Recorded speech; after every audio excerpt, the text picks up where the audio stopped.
اب آئیں جی بلاول بھٹو صاحب کی طرف. بارگیننگ چپ. اب انہوں نے بھی کہہ دیا کہ جناب اگر نواز شریف صاحب جا سکتے ہیں تو پھر ہم کیوں نہیں جا سکتے, ذرا سنائیے. آج صدر زرداری صاحب نے آصفہ بی بی کی ریکویسٹ کو مانا ہے. پاکستان پیپلز پارٹی صدر زرداری صاحب کی میڈیکل بیل کے لیے اپلائی کریں گے. دل کا ایک پروسیجر ہے, ایک میڈیکل پروسیجر ہے, along with other procedures جو وہ ریکمینڈ کر رہے ہیں. ہمارا زور جو ہے وہ یہ دل کا پروسیجر پہ ہے. ہم چاہتے ہیں کہ ہم جلد سے جلد یہ پروسیجر کیا جائے اور صدر زرداری کی علاج ہو. جناب جج صاحب معافی دے رہے.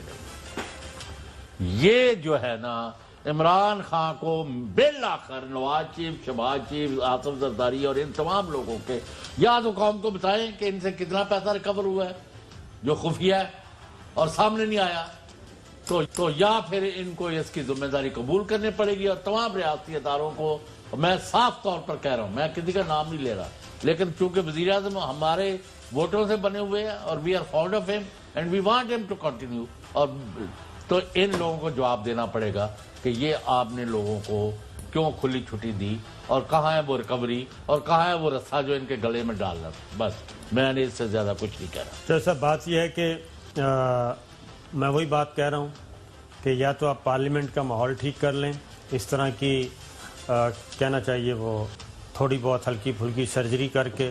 میں کہا وہ جو آپ کو پرانا یاد ہے نا, ہو سکے تو زمانے سے بغاوت کر لو. جی ہاں, کر لو, ورنہ جہاں ماں باپ کہتے ہیں شادی کر لو تو پھر یہ اسی طرح ہی کرنا پڑے گا. میرا خیال آپ جو ہے نا شادی ان کو نسخہ دے رہے ہیں. سسٹم کے ماں باپ جو کہہ رہے ہیں بات ان کی ماننی پڑے گی. اور جو نو کمنٹس. بریک کے بعد واپس آتے ہیں. چودھری صاحب ڈر گئے.